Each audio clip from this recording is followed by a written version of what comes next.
Happy birthday कानू मामा।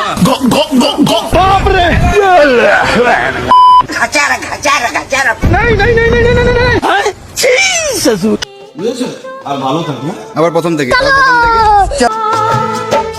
জন্মদিনের চলো চলো হ্যাপি বার্থডে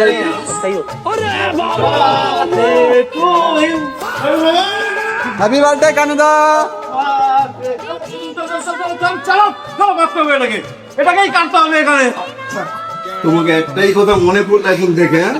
তুমি আমার তো অনেক বয়স হয়ে গেল, আমি কবে থাকবো কিনা জানি না, তো অন্তত একটা লক্ষ্মীর মতো মামিমা আনো যেন দেখে আমার মনটা খুশ করতে পারি আর যেন সারা জীবন সুখে থাকতে পারো, সেটাই দেখি। কি লাগাবে তুমি?